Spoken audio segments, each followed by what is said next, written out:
Hello everyone, welcome all of you quality and facts. दोस्तों, आज की इस क्लास में हम स्टडी करेंगे उत्तर प्रदेश असिस्टेंट प्रोफेसर का पेपर।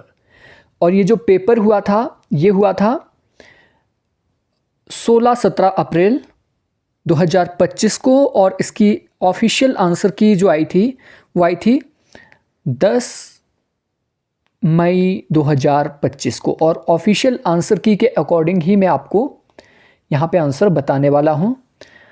इसके जो पहले 30 प्रश्न है ये जीके के प्रश्न है, लेकिन उतने मुश्किल प्रश्न नहीं है, तो जीके के प्रश्न भी हम साथ में ही लेके चलते हैं।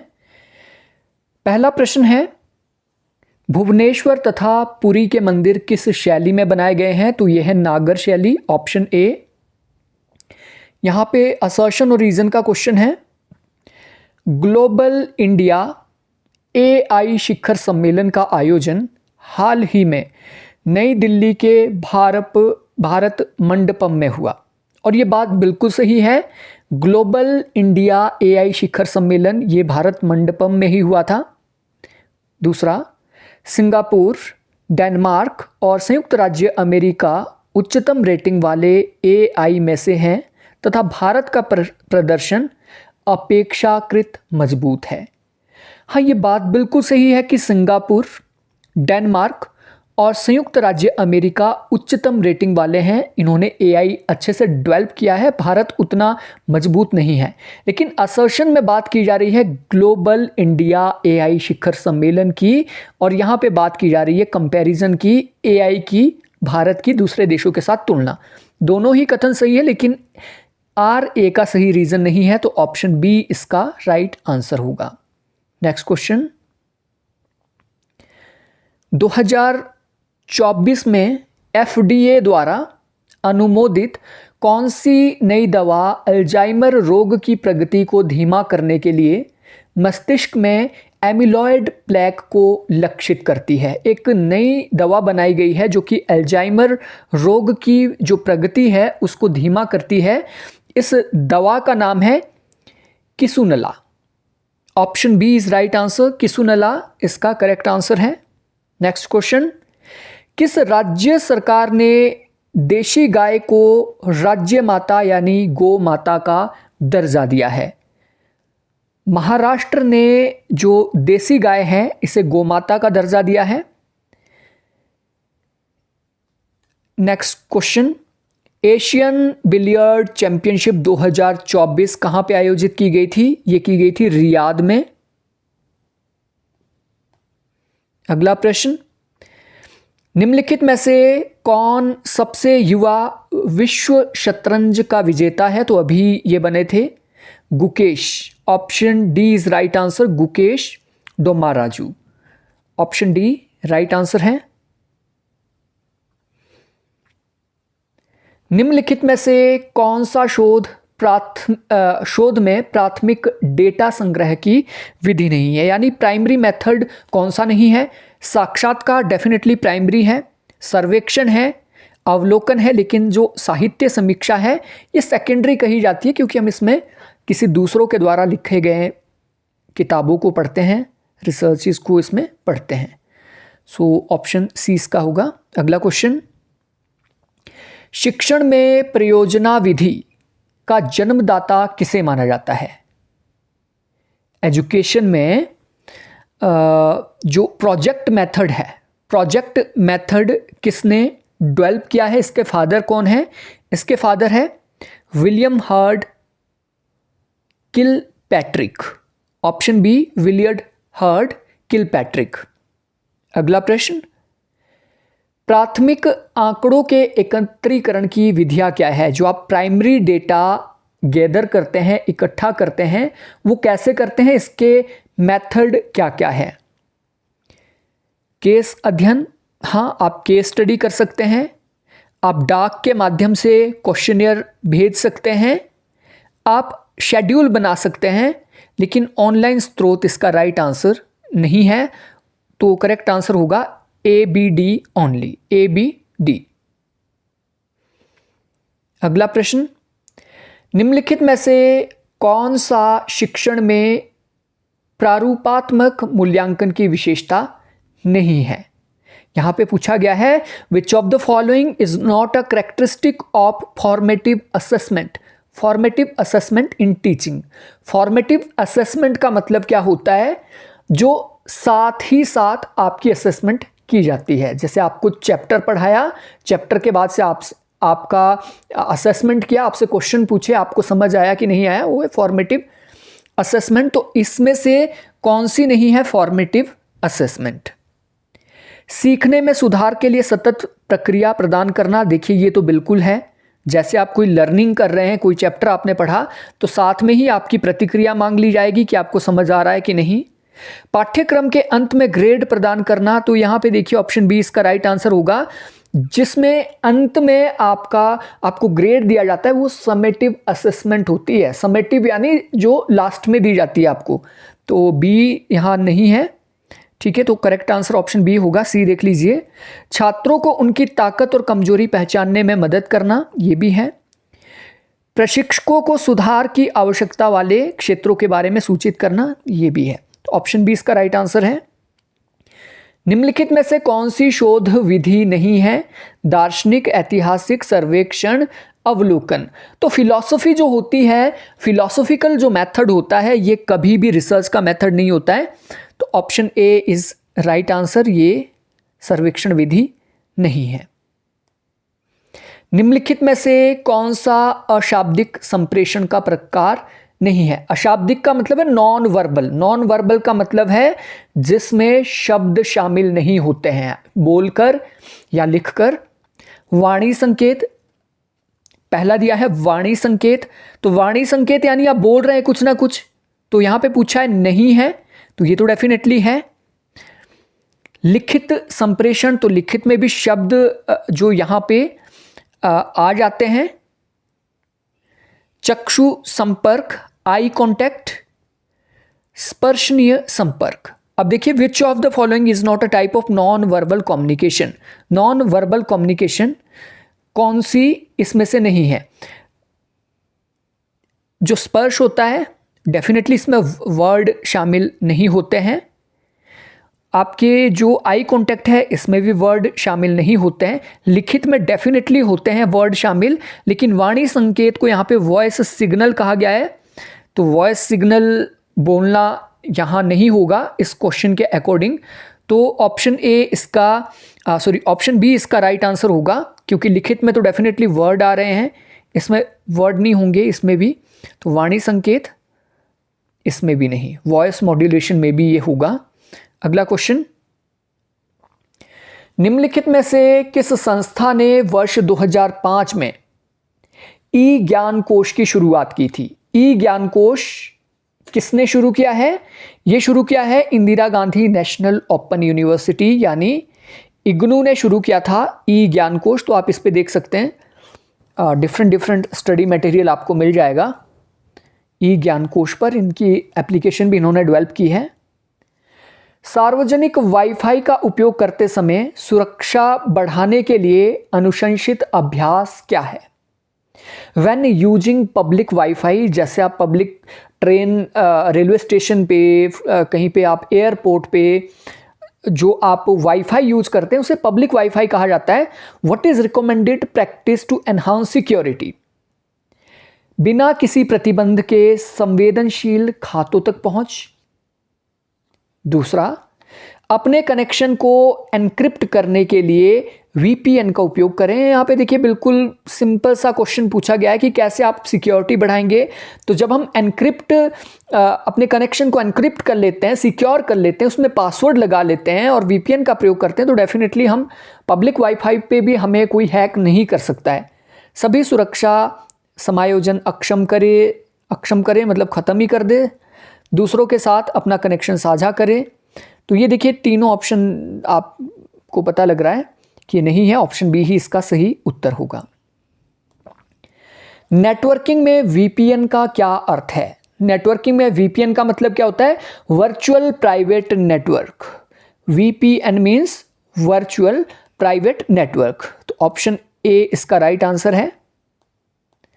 नेक्स्ट क्वेश्चन, भारत में वन्यजीव संरक्षण अधिनियम कब पारित किया गया था? भारत में वन्यजीव संरक्षण अधिनियम 1972 में आया है।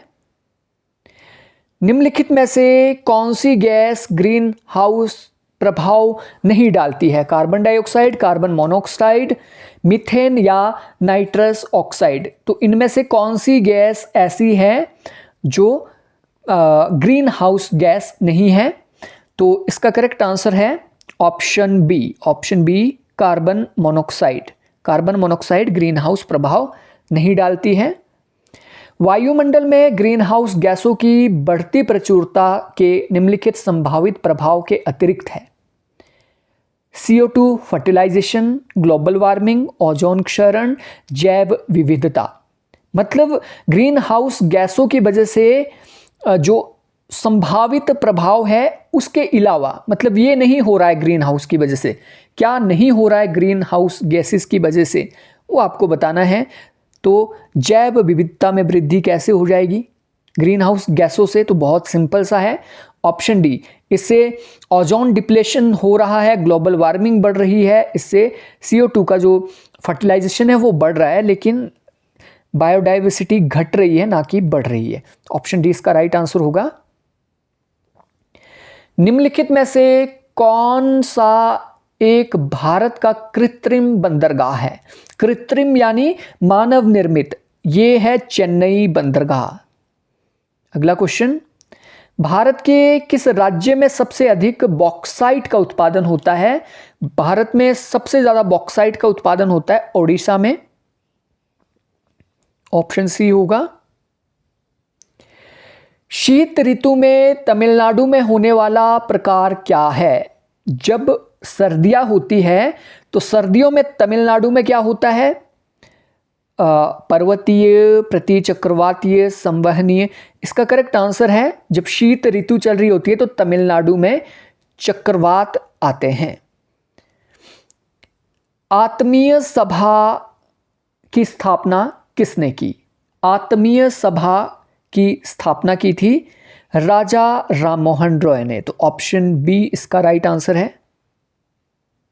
निम्नलिखित में से किसे 1938 में सुभाष चंद्र बोस के त्यागपत्र देने के पश्चात भारतीय राष्ट्रीय कांग्रेस का अध्यक्ष चुना गया था? 1938 में इंडियन नेशनल कांग्रेस के अध्यक्ष थे doctor Rajendra Prasad. Option D इसका राइट आंसर होगा। नेक्स्ट क्वेश्चन, यहां पे सूची 1 को सूची 2 से हम लोगों को मिलाना है और यहां पे कुछ मूवमेंट है और मूवमेंट का जो लीडरशिप जिन्होंने की थी वो हमें बताना है। बाल गंगाधर तिलक ने जब बंगाल विभाजन होता था, इन्होंने स्वदेशी आंदोलन, इन्होंने गणेश उत्सव जैसे कई ऐसे कार्यक्रमों का आयोजन किया था। शौकत अली खिलाफत आंदोलन के साथ जुड़े हैं। महात्मा गांधी डेफिनेटली ये असहयोग आंदोलन के साथ जुड़े हैं। बहादुर शाह 1857 का विद्रोह। तो यहां पे करेक्ट आंसर होगा ऑप्शन सी। अगला क्वेश्चन, चुनाव आयोग के बारे में निम्नलिखित में से कौन सा कथन सत्य है? तो आप यहां पे देख पा रहे हैं, हालांकि हम जीके के प्रश्न देख रहे हैं लेकिन पॉलिटिकल साइंस से रिलेटेड यहां पे काफी प्रश्न आ चुके हैं। तो यह है चुनाव आयोग के बारे में कौन सा कथन सत्य है? यह एक स्थायी निकाय है जिसे विघटित नहीं किया जा सकता है। तो स्थायी निकाय चुनाव आयोग है ऐसा तो बिल्कुल भी नहीं है, क्योंकि कभी भी चुनाव आयुक्त को राष्ट्रपति के द्वारा हटाया जा सकता है। इसकी नियुक्ति प्रधानमंत्री इसकी नियुक्ति तो राष्ट्रपति के द्वारा होती है। इसके पास उम्मीदवारों को अयोग्य घोषित करने का अधिकार है। जी बिल्कुल। यह केवल चुनाव अवधि के दौरान संचालित होता है ऐसा तो नहीं है। तो इसका करेक्ट आंसर ऑप्शन सी होगा। इसके पास उम्मीदवारों को अयोग्य घोषित करने की शक्तियां हैं। संसदीय शासन व्यवस्था में कार्यपालिका विधायिका के प्रति उत्तरदायी होती है, विधायिका कार्यपालिका के प्रति, न्यायपालिका कार्यपालिका। तो इसका करेक्ट आंसर क्या होगा? जो पार्लियामेंट्री फॉर्म ऑफ गवर्नमेंट होती है उसमें कार्यपालिका विधायिका के प्रति उत्तरदायी होती है। संसद के किस सदन के सदस्यों से प्राक्कलन समिति गठित की जाती है? जो प्राक्कलन समिति होती है, एस्टिमेट कमेटी होती है, एस्टिमेट कमेटी किसके द्वारा गठित होती है? लोकसभा, राज्यसभा, दोनों सदनों के सदस्यों या राष्ट्रपति द्वारा मनोनीत। तो देखिए इसका करेक्ट आंसर होगा लोकसभा। एस्टिमेट कमेटी का काम क्या होता है? जो बजट आता है उसमें एस्टिमेट ये करती है कि कितना जो बजट है वो कहाँ पे देना है, ठीक है। तो ये काम बेसिकली लोकसभा में ही होगा। तो ऑप्शन ए इसका राइट आंसर होगा, ओनली ए। अगला क्वेश्चन, सूची 1 को सूची 2 से मिलाना है।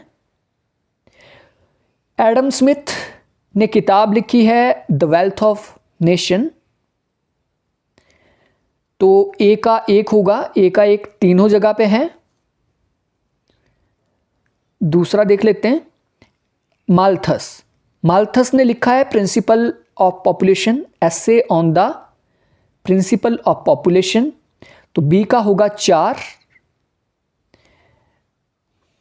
Next, W.A. Lewis theory of economic growth के साथ जुड़े हैं। समीर आमीन इंपीरियलिज्म एंड इनइक्वल डेवलपमेंट। इस हिसाब से इसका करेक्ट सीक्वेंस क्या है? Option B. Option B right answer है। अगला प्रश्न,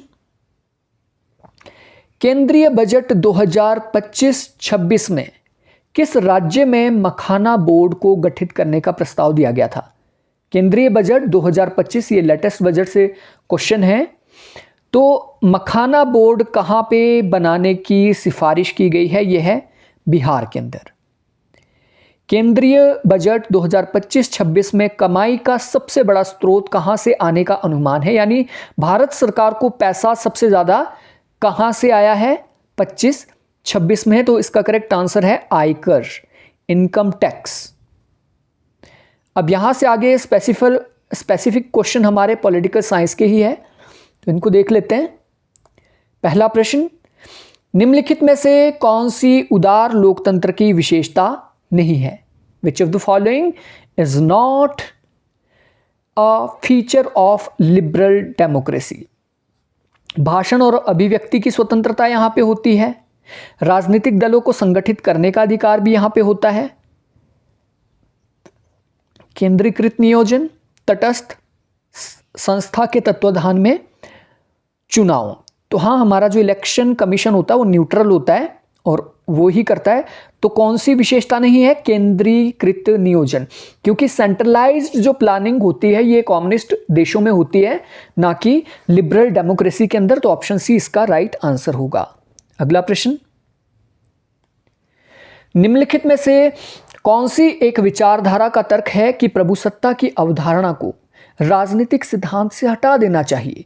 यानी जो सॉवरेनिटी है, सॉवरेनिटी केवल ये स्टेट के पास नहीं है बल्कि छोटे छोटे समुदायों के पास भी है, इसलिए संप्रभुता को हटा दिया जाना चाहिए। बहुलवाद का तर्क है, प्लूरलिज्म।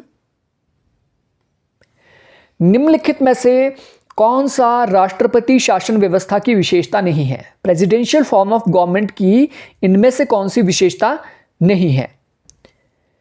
प्रेसिडेंशियल जैसे कि अमेरिका में है।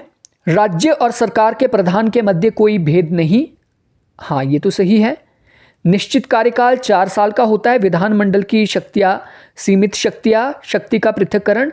देखिए यहाँ पे ऑप्शन सी जब हम देखते हैं, विधानमंडल की सीमित शक्तियां, तो विधानमंडल के पास सीमित शक्तियां प्रेसिडेंशियल फॉर्म ऑफ गवर्नमेंट में नहीं होती है, ठीक है। बाकी ये सारे होते हैं, जैसे जो वास्तविक और नाम मात्र और वास्तविक दोनों प्रकार की जो पावर होती है वो राष्ट्रपति के पास होती है। 4 साल का निश्चित कार्यकाल, 5 साल भी कई जगह पे होता है, और सेपरेशन ऑफ पावर भी इंपॉर्टेंट है। ऑप्शन सी इसका राइट आंसर है। लोकतंत्र का कौन सा सिद्धांत नागरिकों के राजनीतिक अधिकार को उच्च प्राथमिकता देता है? Which theory of democracy accord high priority to political rights of citizen? इसका करेक्ट आंसर क्या होगा? उदारवादी, अभिजन, बहुलवादी, मार्क्सवादी। Option A. उदारवादी सिद्धांत जो होता है लोकतंत्र का, उदारवादी सिद्धांत क्या है? नागरिकों के अधिकारों पे ज़्यादा फोकस करता है।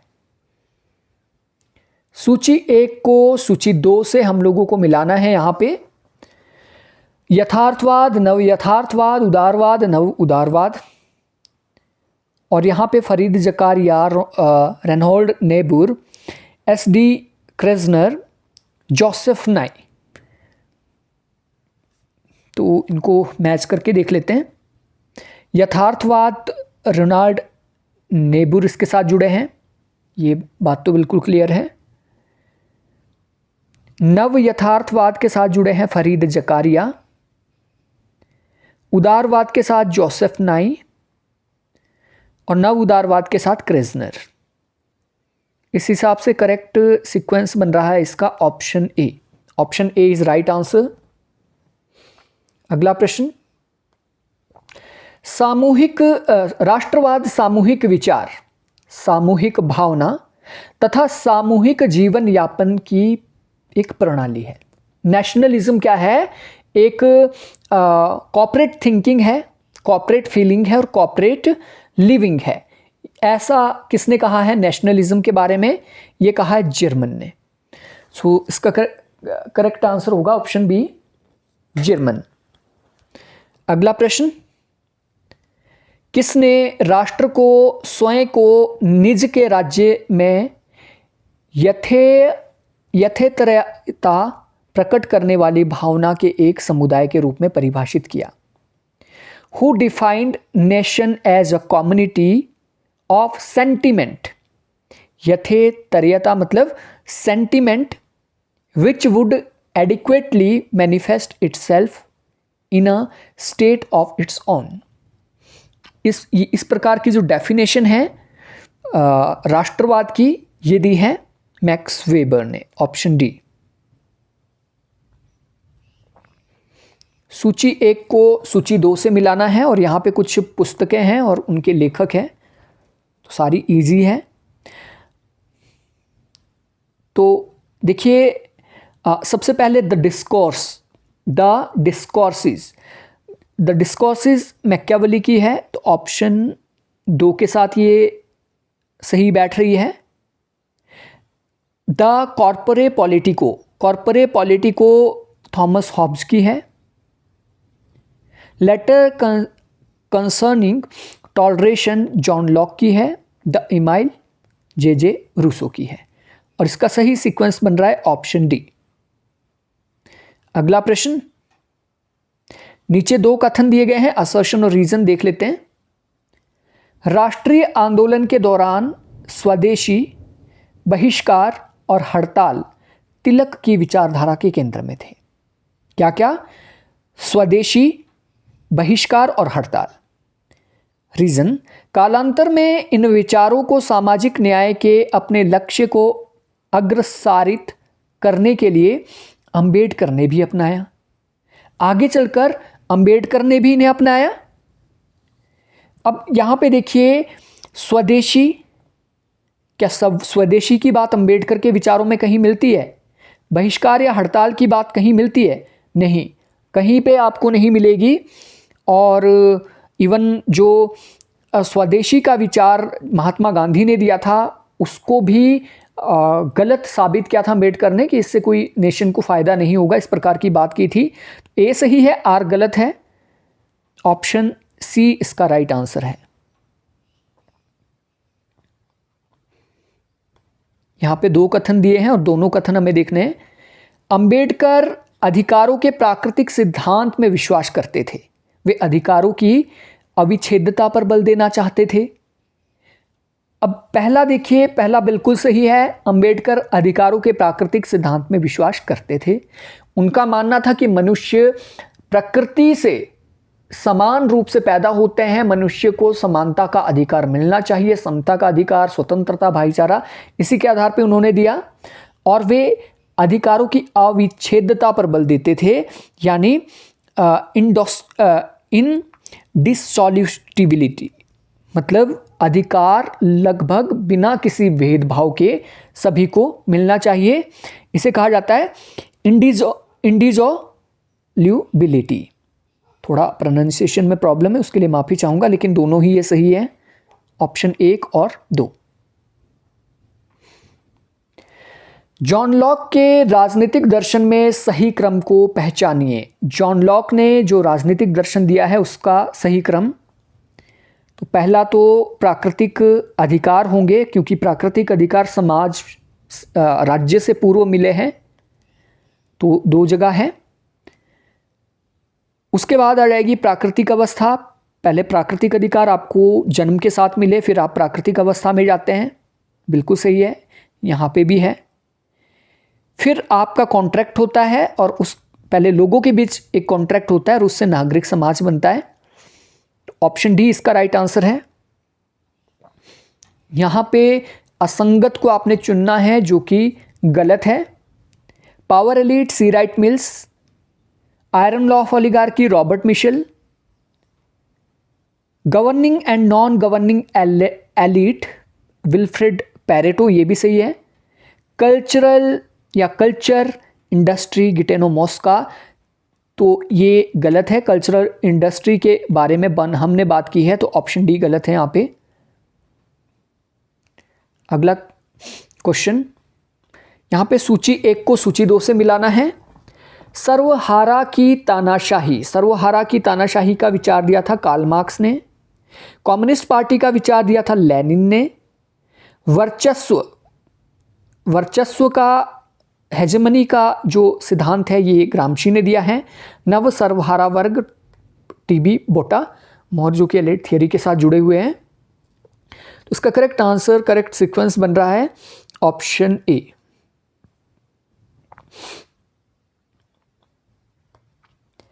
निम्नलिखित में से डेविड ईस्टन के अनुसार व्यवहारवाद के कौन से लक्ष्य हैं? बिहेवियरलिज्म के डेविड ईस्टन के अनुसार कौन से लक्ष्य हैं? व्यवहारवादी अध्ययन केवल सत्यापन तकनीक, प्रयोग एवं प्रदर्शन निर्माण को लक्षित मानता है। जो व्यवहारवाद है, व्यवहारवाद क्या है?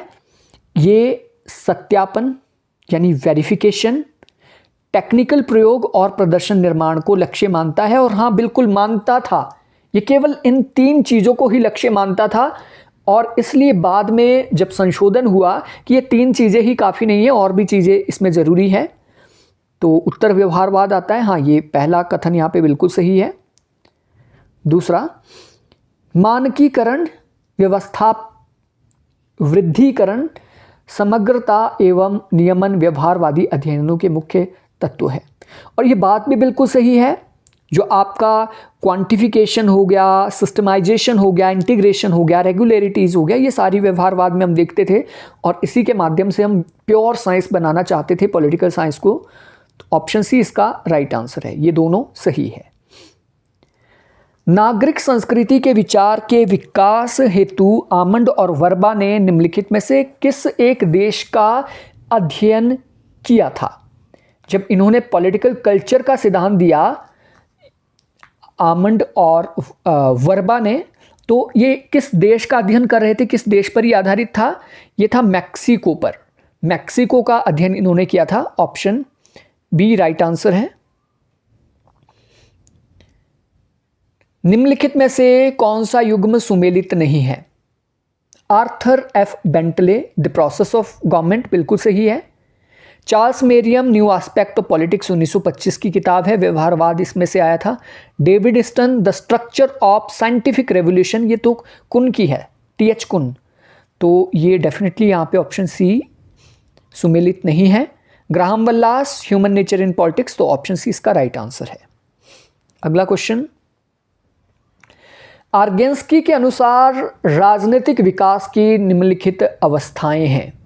आर्गेंस्की ने एक टेक ऑफ मॉडल दिया था, तो टेक ऑफ मॉडल कैसे काम करता है उसका करेक्ट सीक्वेंस हमें बताना है। तो सबसे पहले तो जब भी हम किसी देश का विकास करना चाहते हैं, तो उसके लिए हमें एकीकरण करना पड़ेगा, इंटीग्रेशन करना पड़ेगा। इंटीग्रेशन के बाद हम लोगों को औद्योगिकीकरण करना पड़ेगा, फिर हम लोग राष्ट्रीय कल्याण करेंगे। राष्ट्रीय कल्याण के बाद प्रचुरता आएगी, प्रचुरता जो हमारे पास आएगी उसको हम, सरप्लस जो चीज़ें हमारे पास आएगी उसको हम दूसरे देशों को बेचेंगे, ठीक है। तो इसका करेक्ट सीक्वेंस 1 2 4 3 1 2 4 3 ऑप्शन बी। नेट में कई बार ये क्वेश्चन रिपीट हुआ था। अगला क्वेश्चन, आमंड के अनुसार निम्नलिखित में से व्यवस्था की विशेषताएं कौन सी है? आमंड के अनुसार सिस्टम की विशेषताएं कौन सी है? सर्वव्यापकता और समग्रता, अंतर्निर्भरता, सीमाओं का अस्तित्व, संसाधनों की उपलब्धता। अब इनमें से बताना है कि कौन कौन सी विशेषताएं हैं। पहली तो डेफिनेटली कॉम्प्रिहेंसिवनेस होती है किसी भी सिस्टम के अंदर, तो पहला तो बिल्कुल सही होगा। दूसरा, हाँ, इंटरडिपेंडेंट भी होती है। जैसे हम कंप्यूटर सिस्टम की बात करते हैं, ये आपका मॉनिटर है, यहाँ पे आपका इनपुट है और ये आपका प्रोसेसिंग है यहाँ पे, ठीक है, प्रोसेसिंग यूनिट है। तो इनके बीच अंतर्निर्भरता होती है। सीमाओं का भी अस्तित्व होता है, ठीक है। इसकी क्या सीमाएं हैं? ये केवल इनपुट कर सकता है, ये आउटपुट कर सकता है, ये प्रोसेस, तो सीमाएं भी होती हैं। संसाधनों की उपलब्ध, ऐसी बात कहीं पे भी अवेलेबिलिटी ऑफ रिसोर्सेज की बात इन्होंने नहीं की है, तो 1 2 3 इसका सही उत्तर होगा। सूची 1 को सूची 2 के साथ मिलाना है। यहाँ पे किताबें हैं और उससे जुड़े लेखक हैं, तो देख लेते हैं इजी वे में इसको। अर्थशास्त्र, अर्थशास्त्र से शुरू करते हैं। कौटिल्य, तो डी का 1 3 जगह है। दैट्स मीन आपको थोड़ा सा डीपली इसको एनालिसिस करना पड़ेगा।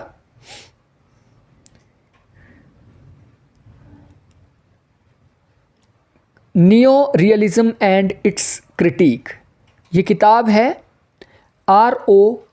क्योहेन की।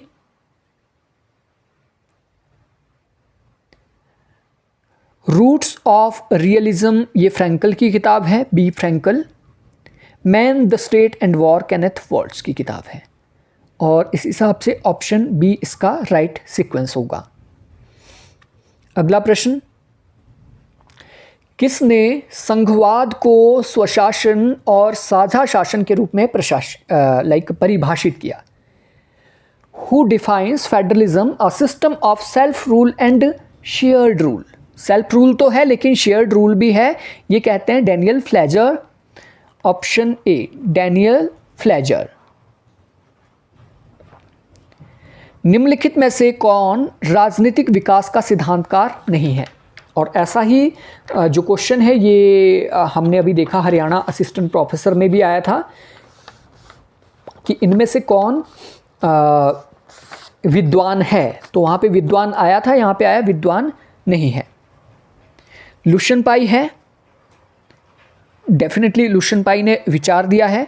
जोसेफ ला पालम्बरा भी है और कॉलमैन भी है। ऑप्शन सी, अरेंड लिजफर्ड, ये डेवलपमेंट अप्रोच या थियोरी के साथ नहीं जुड़े हैं।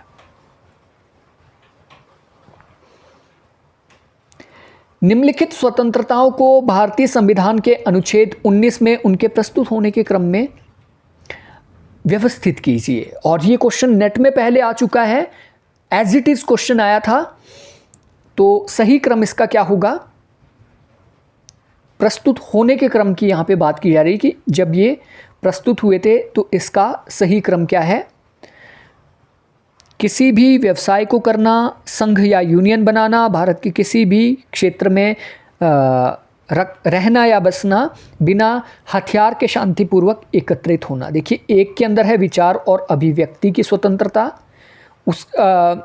उसके बाद आपकी आती है बिना हथियारों के एकत्रित होना, तो 4 यहाँ है, यहाँ है। उसके बाद आ गया आपका, आप कोई भी संघ बना सकते हैं, 2 किसी भी क्षेत्र में रह सकते हैं, और सबसे लास्ट में आ जाएगा आपका कोई भी व्यवसाय कर सकते हैं। एक बार फिर देख लेते हैं क्या सही सीक्वेंस है। बिना हथियारों के एकत्रित होना, ठीक है, यूनियन या संघ बनाना, भारत के किसी भी क्षेत्र में बसना और कोई भी व्यवसाय करना, ऑप्शन डी इसका राइट सीक्वेंस है। भारतीय संघीय व्यवस्था की विशेषताएं इनमें से कौन सी है? शक्ति का विभाजन, शक्ति का पृथक्करण, स्वतंत्र न्यायपालिका, प्रधानमंत्री का नेतृत्व, लिखित संविधान। तो भारत के संदर्भ में एक तो यहाँ पे देखिए लिखित संविधान है, ये बात बिल्कुल क्लियर है। और भारत के अंदर स्वतंत्र न्यायपालिका भी है। 3 और 5 का होना 100% कंपल्सरी है। 3 और 5 या तो यहाँ है या फिर यहाँ है। शक्ति पृथक्करण का जो सिद्धांत है, शक्ति पृथक्करण का सिद्धांत अमेरिका में अपनाया जाता है, तो 2 भी नहीं हो सकता, तो ये भी नहीं है। इसका करेक्ट आंसर क्या होगा? शक्ति का विभाजन, स्वतंत्र न्यायपालिका और लिखित संविधान। प्रधानमंत्री का नेतृत्व हमारे पास नहीं है, राष्ट्रपति के नेतृत्व में देश चलता है। राष्ट्रपति के नाम पे ही हमारा शासन चलता है, ना कि प्रधानमंत्री के नाम पर। तो option D is right answer. Bharat के राष्ट्रपति की निषेधाधिकार शक्ति निम्नलिखित में से किसका समायोजन है? भारत के राष्ट्रपति के पास वीटो पावर होती है। वीटो पावर में क्या क्या चीज़ें आती है, क्या क्या चीज़ें वीटो पावर में हैं उनके? पॉकेट वीटो, हाँ बिल्कुल सही है। एब्सोल्यूट वीटो भी है, पूर्ण निषेधाधिकार भी है, विलंबनकारी भी है, लेकिन सशर्त वीटो, ऐसी कोई भी वीटो पावर हमारे राष्ट्रपति के पास नहीं है। तो ऑप्शन डी इसका भी राइट आंसर होगा। दिए गए कूटों का उपयोग करते हुए निम्नलिखित को कालक्रम में व्यवस्थित कीजिए। कालक्रम में यानी पहले क्या आया, उसके बाद क्या आया, इस तरीके से हम लोगों को यहाँ पे बताना है। केशवानंद भारती केस 1973 का केस है, गोलकनाथ 1967 का, मिनरवा मिल केस 1980 का, सज्जन सिंह केस 1965 का। और इस हिसाब से मतलब इसको सीक्वेंस में हम लोगों को लगाना है। तो इसका जो सही सीक्वेंस बनेगा, सबसे पहले आया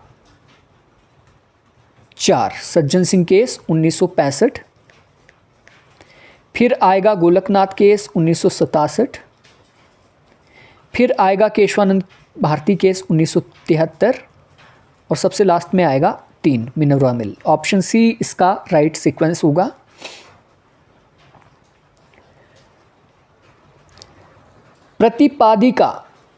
प्रतिपादिका मीन्स इंसर्ट स्टेम। प्रतिपादिका बजटीय प्रक्रिया संसद के विभिन्न चरणों से होकर गुजरती है।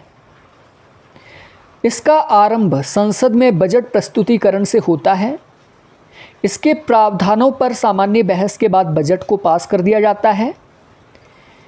विनियोग विधेयक सामान्य बजट का हिस्सा होता है। वित्त विधेयक कराधान का विधेयक होता है। और इनमें से आपको बताना है कि सही क्या है। सही विकल्प आपको यहाँ पे चूज करना है। पहला तो प्रतिपादिका के बारे में, इंसर्ट स्टम्प के बारे में बिल्कुल सही है। ये है जो बजटीय प्रक्रिया होती है हमारी, संसद के विभिन्न चरणों से गुजरती है। बजट पेश किया जाता है, फिर उसके ऊपर बहस होती है, ऐसे कई चरण होते हैं। तो ये बात बिल्कुल सही है। और इसका आरंभ संसद में बजट प्रस्तुतिकरण से होता है, ये भी बात सही है। जब बजट प्रस्तुतिकरण होगा तभी तो प्रतिपादिका लाई जाएगी, तो ये बात भी सही है। और विनियोग जो विधेयक होता है सामान्य बजट का हिस्सा होता है, ये भी सही है। अब बचा इसके प्रावधानों पर सामान्य बहस के बाद बजट पास किया जाता है, नहीं, बजट पास अनुदानों पर बहस के बाद पास किया जाता है। वित्त विधेयक कराधान विधेयक नहीं होता है। ठीक है, finance bill is a bill of taxation, तो ऐसा नहीं है। वित्त विधेयक टैक्सेशन का ही बिल नहीं होता, इसमें और भी होते हैं। तो सही सीक्वेंस 1, 2, 4 ऑप्शन बी। अगला क्वेश्चन भी इंसर्ट स्टैम्प से रिलेटेड है, तो इसको देख लेते हैं। नियोजन मौलिक रूप से ब्रिटिश अर्थव्यवस्था का विचार है। देखिए, नियोजन का प्लानिंग जो है, प्लानिंग ये स्टालिन ने शुरू की थी। ठीक है, 5 ईयर प्लानिंग। तो ये ब्रिटिश अर्थव्यवस्था का विचार नहीं है, बल्कि यूएसएसआर का विचार है। ये तो पहले ही यहाँ पे गलत हो जाता है। तो ऑप्शन 1 तो यहाँ से हटा दीजिए। भारत ने इसे पूर्व सोवियत संघ से अंगीकृत किया था, हाँ बिल्कुल सही है, हमने स्टालिन से इसे अंगीकृत किया है, तो 2 तो सही होगा। भारत में नियोजन के मुख्य निर्माता जवाहरलाल नेहरू थे। भारत में जो नियोजन आया है इसके मुख्य निर्माता जवाहरलाल नेहरू थे। जी बिल्कुल, ये भी बात सही है। भारत में अब तक 15 पंचवर्षीय योजनाओं का क्रियान्वयन हो चुका है। देखिए, पंचवर्षीय योजना खत्म हो चुकी थी। 13वीं पंचवर्षीय योजना के बाद प्लानिंग आयोग ही खत्म हो गया, तो 15 कहाँ से हो गई, तो ये तो गलत होगा। तो 4 यहाँ पे है, 4 यहाँ पे है, दैट्स मीन इसका ऑप्शन सी सही होगा। 5वां देख लेते हैं। वर्तमान में देश में नीति आयोग नियोजन का प्रमुख आरंभ है।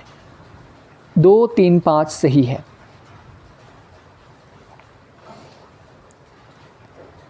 निम्नलिखित नीति निर्देशक सिद्धांतों को भारतीय संविधान में उनके प्राप्त होने के सही क्रम में व्यवस्थित कीजिए।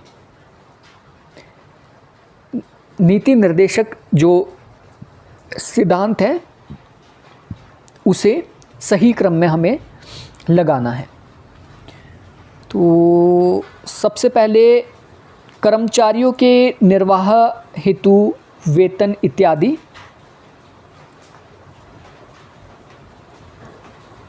नो ये तो नहीं, क्योंकि ये तो आर्टिकल 43 में है।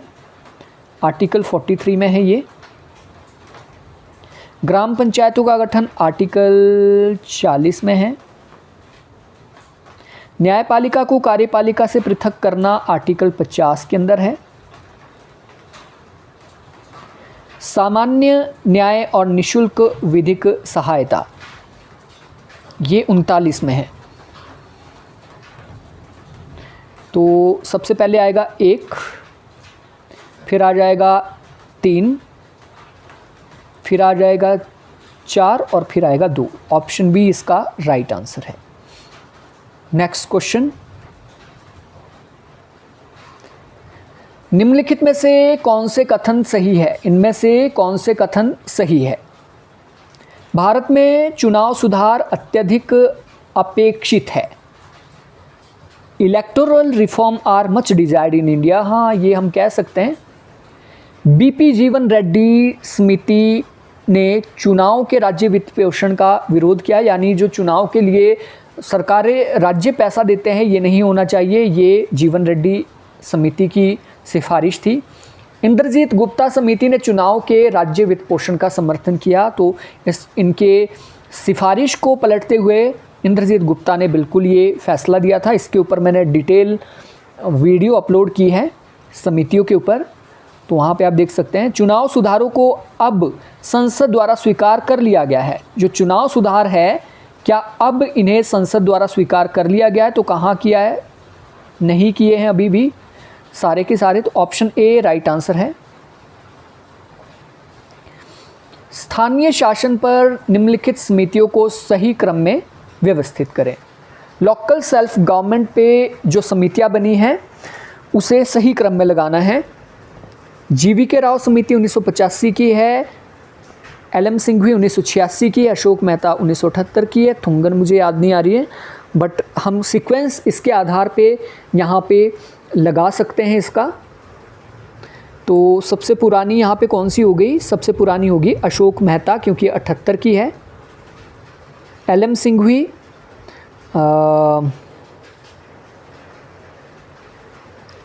78, उसके बाद मे भी थुंगन समिति यहाँ पे होनी चाहिए। अब ये कब बनी, एग्जैक्ट डेट आप प्लीज़ इसका पता कर लेना। हाँ, उसके बाद आती है आपकी जीवीके राव 1985 की। तो सबसे पहले 1 आएगी, 1, फिर आपकी 4, फिर आ गई आपकी जीवीके राव 85 की, एलएम सिंघवी 86 की। ऑप्शन डी ही इसका राइट आंसर है। अगला क्वेश्चन, निम्नलिखित कथनों पर विचार कीजिए और असत्य कथन को इंगित कीजिए। इनमें से जो गलत है वो हमें आइडेंटिफाई करना है। संविधान ने चुनाव आयुक्त के रूप में नियुक्त होने वाले व्यक्ति के लिए योग्यता को परिभाषित किया है। संविधान ने चुनाव आयुक्त को हटाने के आधार को परिभाषित नहीं किया है। चुनाव आयुक्त, अब यहाँ पे गलत हम लोगों को बताना है कि गलत इनमें से क्या है। ये दोनों ही कथन गलत है। पहली चीज़ तो चुनाव आयुक्त के नियुक्ति के लिए क्या योग्यताएं होगी वो कहीं भी कॉन्स्टिट्यूशन में नहीं थी, ये इसके लिए पार्लियामेंट के द्वारा रूल्स लाए गए, ठीक है। तो पहला तो गलत है। दूसरा, संविधान में चुनाव आयुक्त को हटाने के आधार परिभाषित नहीं है, तो ये बिल्कुल गलत है। चुनाव आयुक्त को हटाने के वही आधार होंगे जो कि सुप्रीम कोर्ट के जज को हटाने के आधार होंगे, ये संविधान में इस चीज़ की व्याख्या है। तो दैट्स मीन ये भी गलत है, दोनों ही यहाँ पे गलत है। अगला क्वेश्चन, 73वां संविधान संशोधन पंचायती राज संस्थाओं को निम्नलिखित में से क्या प्रदान करना चाहता है? 73rd कॉन्स्टिट्यूशनल अमेंडमेंट, संवैधानिक दर्जा, तो कॉन्स्टिट्यूशनल दर्जा तो दिया ही गया है 73वें संवैधानिक संशोधन के द्वारा। वित्तीय स्वायत्ता यानी वित्त आयोग इसके लिए बनाया गया है, ये भी सही है। वंचित वर्गों के सशक्तिकरण की भी बात की गई है। अब लास्ट हमारा बचता है विकेंद्रीकृत नियोजन। तो विकेंद्रीकृत नियोजन के लिए प्लानिंग कमीशन को राज्य योजना आयोग, तो ऐसी कोई चीज़ 73वें संवैधानिक संशोधन में हमें नहीं देखने को मिलती है किसी भी आर्टिकल में। 243A से लेके O तक कहीं पे भी ऐसी बात नहीं है। तो ऑप्शन 4 नहीं होगा, बाकी सभी है। ऑप्शन A इसका राइट आंसर है। विकेंद्रीकृत नियोजन की बात हो रही है, यहाँ पे कंफ्यूज नहीं होना है। डिसेंट्रलाइज प्लानिंग, डिसेंट्रलाइज प्लानिंग के लिए नहीं था ये 73वां संवैधानिक संशोधन, ये था डिसेंट्रलाइज्ड डेमोक्रेसी के लिए या ग्रासरूट डेमोक्रेसी के लिए, ना कि प्लानिंग के लिए। अगला प्रश्न, निम्नलिखित कथनों पर विचार कीजिए और सही कथन चुनिए। अविश्वास प्रस्ताव में नैतिक अधमता का अपमान या लांछन सम्मिलित नहीं है, बल्कि यह सरकार की नीति की अस्वीकृति है। अविश्वास प्रस्ताव जो लाया जाता है, अविश्वास प्रस्ताव का मतलब ये नहीं है कि हम कोई अपमान कर रहे हैं सरकार का या उसके ऊपर कोई लांछन लगा रहे हैं, बल्कि हमारा मतलब है कि हम आपकी नीतियों से असहमत है। हाँ, ये बात बिल्कुल सही है, ये बात बिल्कुल सही है। अविश्वास प्रस्ताव का मतलब किसी को नीचा दिखाना नहीं है, लांछन लगाना नहीं है, बल्कि ये कि हमारी अस्वीकृति है आपके साथ। दूसरा, महाभियोग प्रस्ताव पारित हो जाने की स्थिति में व्यवहारिक रूप से राष्ट्रपति का सार्वजनिक जीवन तबाह हो जाने के बराबर होता है, और ये बात भी बिल्कुल सही है। जब महाभियोग प्रस्ताव पास हो जाता है तो राष्ट्रपति का जो भी सार्वजनिक जीवन है वो बिल्कुल डिस्ट्रॉय हो जाता है। ऑप्शन सी इसका राइट आंसर है। भारतीय संघीय व्यवस्था को अर्ध संघीय किसने कहा? इंडियन जो फेडरल सिस्टम है इसे सेमी फेडरल सिस्टम किसने कहा? ये कहा था केसी वियरे ने। पंचायती राज व्यवस्था में शासन प्रणाली की संरचना क्या है? पंचायती राज व्यवस्था में शासन प्रणाली की संरचना क्या है? ग्राम स्तर पर स्थानीय स्वशासन की एक स्तरीय संरचना। अब यहाँ पे बात की जा रही है जो ग्राम स्तर पर स्थानीय स्वशासन है, क्या एक स्तरीय संरचना है? ग्राम और खंड स्तर पर स्थानीय स्वशासन की द्विस्तरीय संरचना। देखिए ये तो 3 टायर है, डेफिनेटली ऑप्शन डी ही होगा। ग्राम, फिर खंड स्तर पर और फिर जिला स्तर पर, तो ऑप्शन डी इसका राइट आंसर है। पहले आपका पंचायत होगा, फिर आपका ब्लॉक होगा और फिर आपका जिला परिषद होगा। ऑप्शन डी इसका सही उत्तर होगा। निम्नलिखित में से कौन सा कथन सही है? इनमें से जो कथन सही है वो हमें आइडेंटिफाई करना है। कल्याण प्रशासन का विकास औद्योगिक समाजों में हुआ। जो वेलफेयर एडमिनिस्ट्रेशन है ये इंडस्ट्रियल सोसाइटी में डेवलप हुआ। जी बिल्कुल सही बात है। कल्याण प्रशासन की जो शुरुआत होती है ये अमेरिका से होती है और ये औद्योगिक समाज था।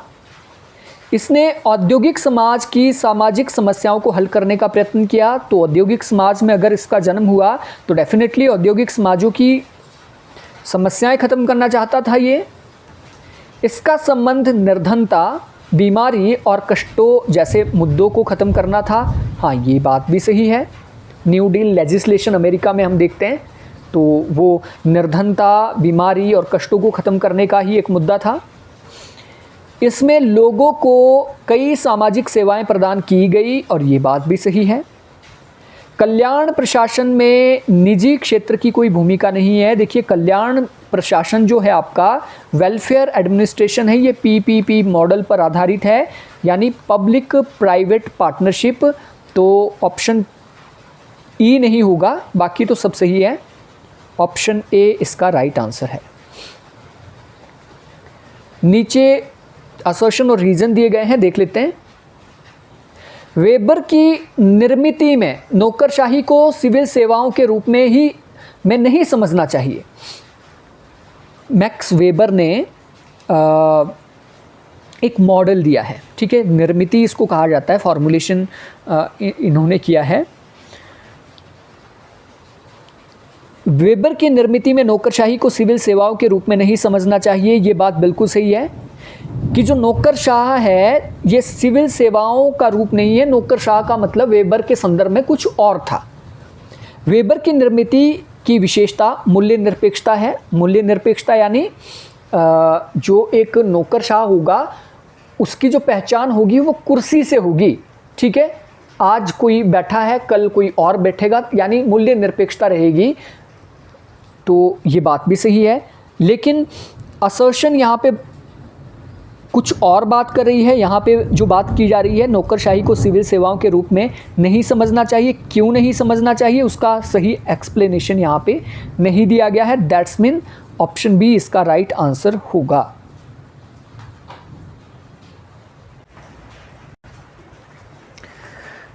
अगला प्रश्न है, निम्नलिखित में से कौन सा कथन सही है।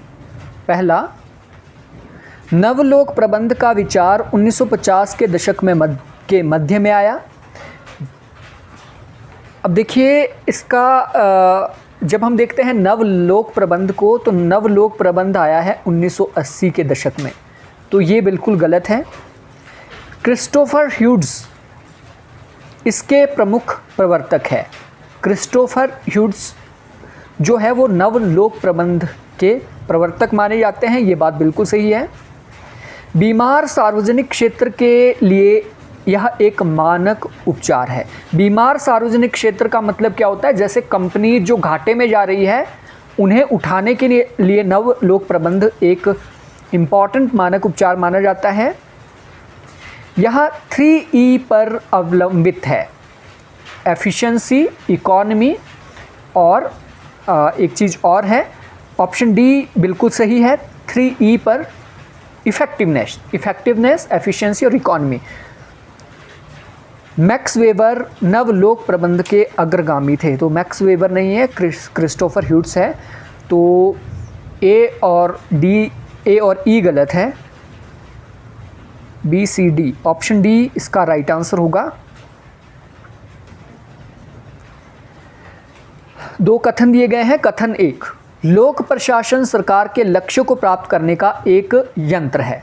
लोक प्रशासन क्या होता है, सरकार के लक्ष्य को प्राप्त करने का एक मशीन माना जाता है, ये बात सही है। 18वीं शताब्दी में जर्मन विद्वान एकेडमिक अन्वेषण की इस शाखा की ओर आकर्षित हुए और लोक प्रशासन ये जर्मनी से बेसिकली डेवलप हुआ है 18वीं शताब्दी में, और ये बात भी सही है। एक और दो दोनों कथन यहाँ पे सत्य है। अगला क्वेश्चन, नवलोक प्रशासन में कौन से तत्व शामिल है। न्यू पब्लिक एडमिनिस्ट्रेशन में कौन से तत्व शामिल है। पहला, उपभोक्ता केंद्रित, तो नवलोक प्रशासन क्या है, उपभोक्ता कंज्यूमर ओरिएंटेड है। उत्तर प्रत्यक्षवाद, तो नवलोक प्रशासन बेसिकली 1970 के बाद अस्तित्व में आया और ये व्यवहारवाद के खिलाफ आया, तो ये बात भी बिल्कुल सही है कि ये उत्तर प्रत्यक्षवाद यानी बिहेवियरलिज्म के एंटी है। वी, नौकरशाहीकरण, तो इन्होंने नौकरशाहीकरण को ख़त्म करने की बात की, क्योंकि नौकरशाह क्या होते थे, ये बेसिकली आप कह सकते हैं कि तानाशाह होते थे। तो अब तो बात की जा रही है कंज्यूमर ओरिएंटेशन की, कि कंज्यूमर ओरिएंटेड आप रहोगे तो आपको सेवाएं देनी पड़ेगी, तो आपकी नौकरशाहीकरण इसको ख़त्म करने की बात की गई। लोकतांत्रिक निर्णय निर्माण इसमें होगा, ये भी बात सही है, और प्रशासनिक क्रिया का विकेंद्रीकरण होगा। ऑप्शन ए इसका राइट आंसर है। ये सारे सही है नवलोक प्रशासन के बारे में। निम्नलिखित में से किसने प्रशासन के एकीकरण दृष्टिकोण का समर्थन नहीं किया है? प्रशासन का इंटीग्रल अप्रोच का मतलब होता है कि लाइक प्रशासन का काम क्या है? प्रशासन का काम है लोगों को सेवाएं देना। L D. White, Herbert Simon, Luther Gulick, F M. Marx, इनमें से कौन इंटीग्रल अप्रोच के साथ नहीं जुड़े हुए हैं? और एकीकृत दृष्टिकोण यानी हम एक ऐसा विज्ञान बनाएंगे जो कि पूरे विश्व के लिए होगा, सर्वमान्य होगा। ठीक है, तो हर्बर्ट साइमन और लूथर गुलिक, हर्बर्ट साइमन और लूथर गुलिक ये इंटीग्रल अप्रोच के साथ नहीं जुड़े हैं। हर्बर्ट साइमन ने तो यहाँ तक कह दिया था कि लोक प्रशासन क्या है? कहावतें हैं। ठीक है, क्योंकि ये पूरे विश्व के लिए एक जैसा नहीं हो सकता है। एल.डी. वाइट और एफ.एम. मार्क्स है, ये दो नहीं है। ऑप्शन बी इसका राइट आंसर है। निम्नलिखित में से किसने कृत्य सूचक निर्देशन की अवधारणा दी? Who among the following given the concept of functional foremanship? Functional foremanship का विचार दिया है एफ.डब्ल्यू. टेलर ने। अमेरिकी लोक सेवा में लूट पद्धति किसके काल में प्रधान बन गई? लूट पद्धति यानी जैसे ही प्रेसिडेंट बनते थे ये अपने सगे संबंधियों को बड़े बड़े पदों पर रख देते थे। लूट प्रणाली से अमेरिका में कहा जाता था। ये राष्ट्रपति जैक्सन के टाइम में एक प्रमुख या प्रधान बन गई थी लूट पद्धति। किसके? जैक्सन के टाइम पे। भारत में निष्पादन बजट प्रारंभ किस वर्ष में किया गया? जो परफॉर्मेंस बजट है भारत में ये शुरू किया गया था 1968 में, 1968 में। निम्नलिखित में से किन सेवाओं का उल्लेख भारतीय संविधान में किया गया है? इनमें से किन सेवाओं का उल्लेख भारतीय संविधान में किया गया है? तो भारतीय संविधान में जो सेवाओं का उल्लेख है ये आर्टिकल 312 के अंदर किया गया है। तो 3 प्रकार की सेवाएं बेसिकली भारत में देखी जाती हैं, देख लेते हैं। Indian administrative service, IAS, IPS, IAS है, IPS है और अखिल भारतीय न्यायिक सेवा है। ये 3 प्रकार की सेवाएं जो है इनका जो उल्लेख है ये भारतीय संविधान के अंदर किया गया है। भारतीय वन सेवा ये बाद में आई और कार्यकारी प्रस्ताव के द्वारा, राज्यसभा के द्वारा। भारतीय विदेश सेवा भी इसमें नहीं है। तो 3 ही है, A, C और D। A, C और D। Option B right answer होगा। निम्नलिखित में से कौन सा संघ लोक सेवा आयोग से संबंधित नहीं है? Which of the following does not concern union public service commission? UPSC से रिलेटेड इनमें से कौन सा नहीं है? रिक्रूटमेंट ये करता है, भर्ती करता है, बिल्कुल सही बात है। ये पदोन्नति पर भी अपने विचार देता है, प्रमोशन पे भी विचार देता है, ये बात भी सही है। सेवाओं का वर्गीकरण, क्लासिफिकेशन ऑफ सर्विसेज, तो सेवाओं का वर्गीकरण UPSC नहीं करता है। सेवाओं का वर्गीकरण तो हमारे संविधान के अंदर पहले ही है। ये डिसिप्लिनरी मैटर यानी अनुशासन संबंधी विषय पर भी अपनी सिफारिशें देता है, लेकिन ये सेवाओं का वर्गीकरण नहीं करता है क्योंकि सेवाओं का वर्गीकरण ऑलरेडी ABCD में हमारा पहले ही किया गया है। अगला क्वेश्चन, निम्नलिखित कथनों में से कौन सा एक कथन सीधी भर्ती के संदर्भ में सही नहीं है? जो डायरेक्ट रिक्रूटमेंट होती है उनके बारे में कौन सा कथन सही नहीं है? यह लोकतंत्र के सिद्धांतों के अनुरूप है। हाँ, सीधी डायरेक्ट भर्ती है, दैट्स मीन एक डायरेक्ट डेमोक्रेसी के हिसाब से हम इसको देख सकते हैं, लोकतंत्र के हिसाब से देख सकते हैं, तो ये बिल्कुल सही है। यह भर्ती के क्षेत्र को व्यापक बनाती है। यह नए रक्त और ताजी प्रतिभा को सेवाओं में लाती है। यह पदोन्नति के मार्ग को प्रशस्त करती है। तो ऑप्शन डी, प्रमोशन से सीधी भर्ती का कोई लेना देना नहीं है, क्योंकि सीधी भर्ती मतलब जैसे आप 21 साल के होते हैं तो UPSC एग्ज़ाम कंडक्ट करता है और सीधी भर्तियां आपकी कराई जाती है, तो डेफिनेटली नया खून उसमें आता है। लोकतंत्र के सिद्धांतों के अनुरूप भी है कि जो 62 साल के बाद जो रिटायर हो रहे हैं तो नए को भी मौका मिलना चाहिए, ये तो डेमोक्रेसी का सिद्धांत होता है। लेकिन पदोन्नति इसमें सीधी भर्ती में नहीं होती है। ठीक है, ऑप्शन डी राइट आंसर होगा। निम्नलिखित में से संयुक्त राष्ट्र संघ के चार्टर से अनुच्छेद प्रादेशिक सेवाओं से संबंधित है। Which of the following article are related to regional arrangement in the charter of United Nation Organization. Regional arrangement जो होते हैं, प्रादेशिक व्यवस्थाएं होती है, ये किस अनुच्छेद में है? ये है अनुच्छेद 52 से 54 के अंदर। राजनीतिक संदर्भ में शक्ति का अर्थ है मनुष्य की शक्ति जो दूसरे के मस्तिष्क और कार्यों के ऊपर हो। पॉलिटिकल जो पावर की जो ये डेफिनेशन दी है, ये दी है मैक्स वेबर ने। मनुष्य की शक्ति जो दूसरों के मस्तिष्क और कार्यों के ऊपर हो। ठीक है, ये मैक्स वेबर ने कहा था। मॉर्गेनथाउ ने क्या कहा था शक्ति के बारे में? कि दूसरों के कार्यों को नियंत्रित करना या फिर अपने फेवर में लाना। निम्नलिखित में से कौन सा एक राष्ट्रीय हित का तत्व नहीं है? शक्ति राष्ट्रीय हित को बढ़ावा देती है। युद्धों के माध्यम से भी क्या राष्ट्रीय हित बढ़ाया जाएगा? शांति, सांस्कृतिक एकता की रक्षा। Which of the following is not an element of national interest? राष्ट्रीय हित के लिए शक्ति इंपॉर्टेंट है। राष्ट्रीय हित के लिए शांति भी ज़रूरी है। हमने देखा जब कोल्ड वॉर चल रहा था तो हम ना तो इस गुट में जा रहे थे ना उस गुट में, हम शांति चाहते थे क्योंकि हम अपना नेशनल इंटरेस्ट चाह रहे थे। प्रोटेक्शन ऑफ कल्चरल यूनिटी, देखिए सांस्कृतिक विरासत ये भी पावर का एक तत्व माना जाता है। ठीक है, संस्कृति भी मानी जाती है, तो युद्ध नहीं होगा, ऑप्शन बी। फाइनल आंसर की में भी युद्ध ही दिया गया है।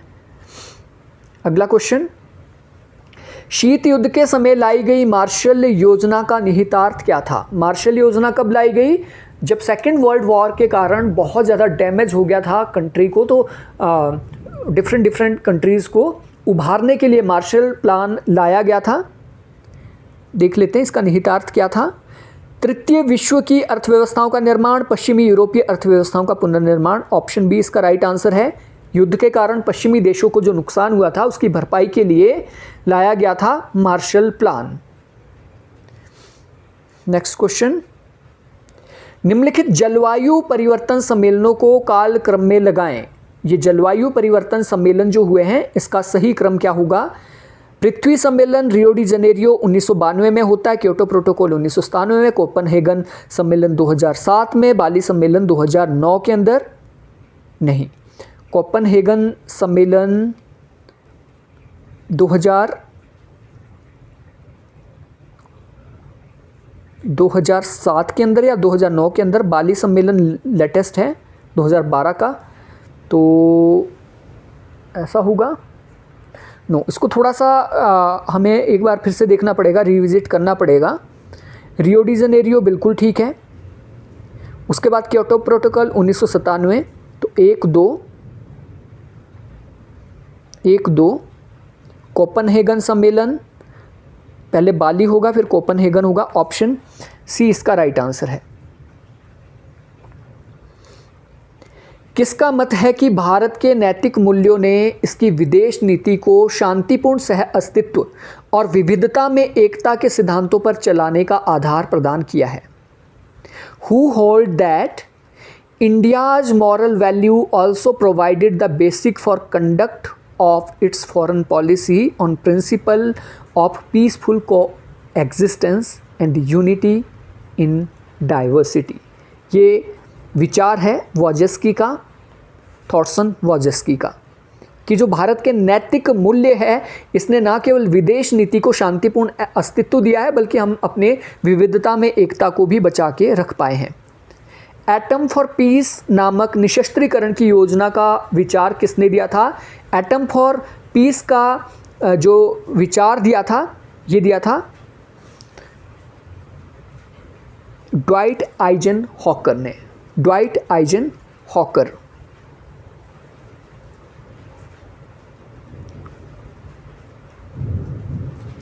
निम्नलिखित में से विश्व के अंतर्गत आतंकवाद के प्रकार कौन से हैं?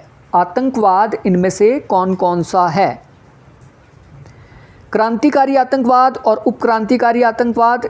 आतंकवाद या तो रेवोल्यूशन के माध्यम से हो सकता है या फिर सब रेवोल्यूशन के माध्यम से हो सकता है। विचारधारात्मक आतंकवाद जैसे जैव आतंकवाद और पर्यायवाची आतंकवाद केवल, ये दोनों ही सही है आतंकवाद के बारे में। क्रांति के खिलाफ, क्रांति के द्वारा आतंकवाद लाया जा सकता है, या विचारधारा का भी आतंकवाद रहता है, जैसे कम्युनिस्ट कंट्रीज़ के अंदर देखा जाता है विचार अभिव्यक्ति की स्वतंत्रता वहाँ पे नहीं होती। ये दोनों ही सही है। शीत युद्ध शब्द का प्रयोग किसने किया था? शीत युद्ध शब्द का प्रयोग किया था बर्नार्ड ब्रूच ने। कोलंबो समझौता 1962 का संबंध था। कोलंबो समझौता हुआ था जब भारत और चीन के बीच युद्ध हुआ था, उसके बाद हुआ था ऑप्शन ए, भारत चीन सीमा विवाद के बाद हुआ था कोलंबो सम्मेलन।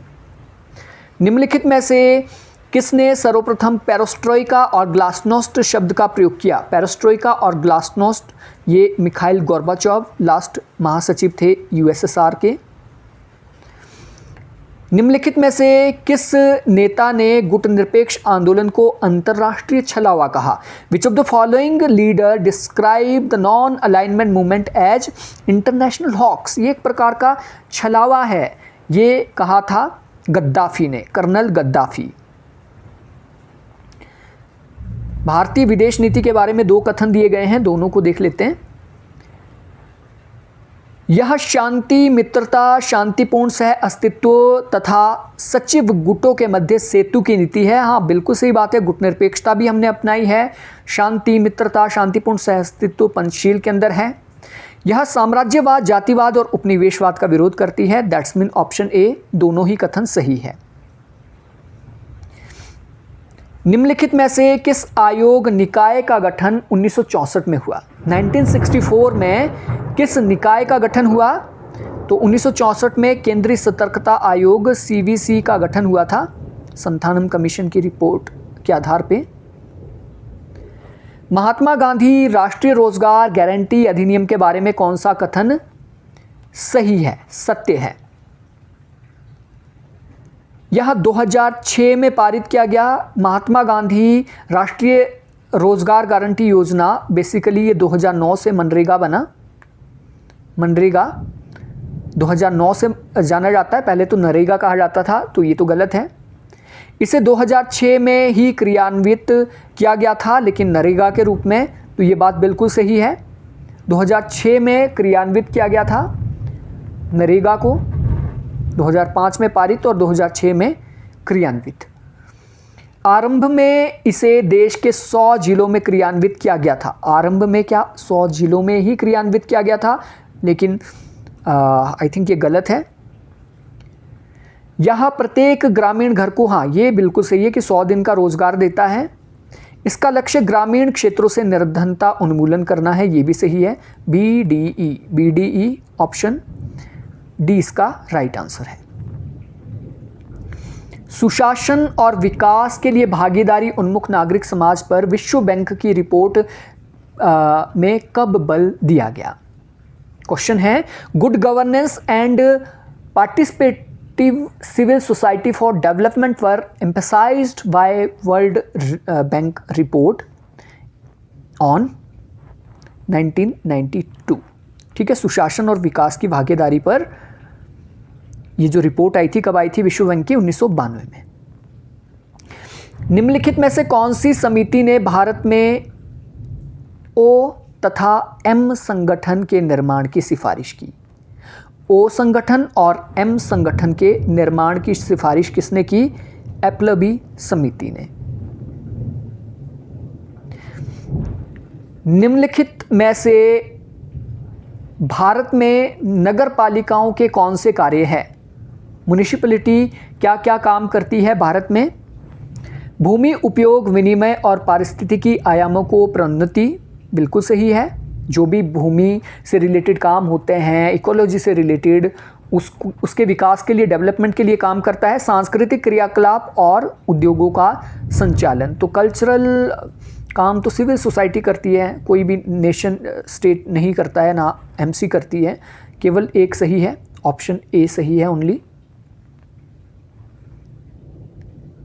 नेक्स्ट क्वेश्चन, तुलनात्मक राजनीति के लिए निम्नलिखित में से किस दृष्टिकोण द्वारा तुलनात्मक अध्ययन का अनुभवजन्य तरीका प्रस्तुत किया गया?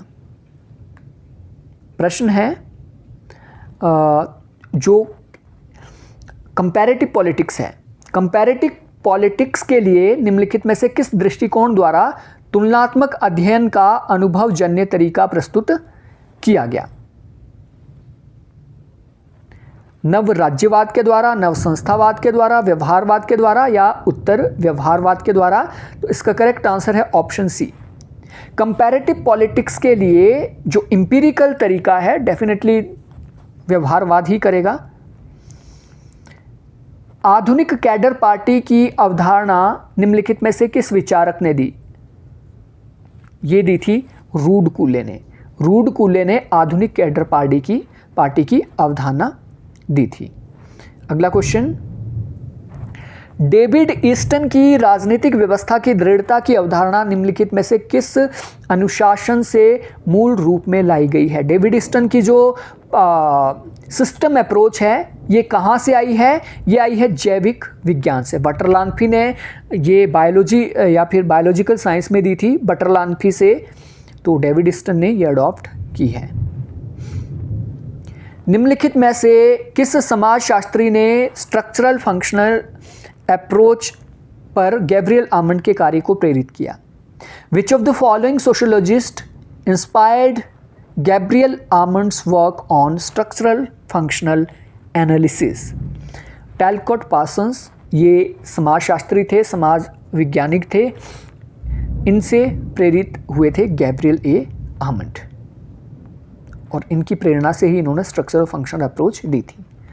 लास्ट क्वेश्चन, निम्नलिखित में से कौन सी शक्ति सत्ता की विशेषता नहीं है? Which of the following is not feature of power?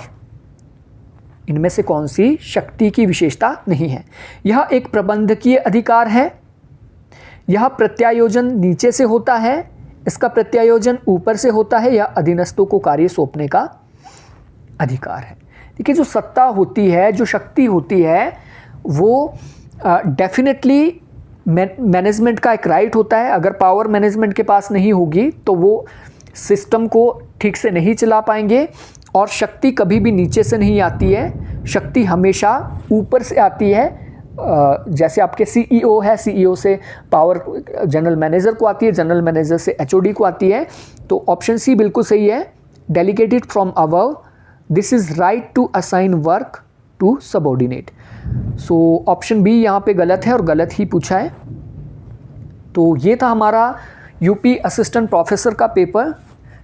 कुछ क्वेश्चन इसमें काफ़ी टफ थे, कुछ इजी थे, कुछ मॉडरेट थे। कुल मिला के अगर मैं बात करूँ, यहाँ पे अगर आप लोगों के 65 प्लस क्वेश्चन बन रहे हैं तो डेफिनेटली आप अच्छा कर रहे हैं। यहाँ पे नेगेटिव के बाद 65 क्वेश्चन, और 70 से ऊपर वालों को मेरिट में आ जाना चाहिए। इस क्वेश्चन के लेवल के हिसाब से 70 से ऊपर जितने भी लोग हैं वो सभी लोग मेरिट में आ जाएंगे। So thank you friends, thanks for watching this class. मिलते हैं अगली क्लास में।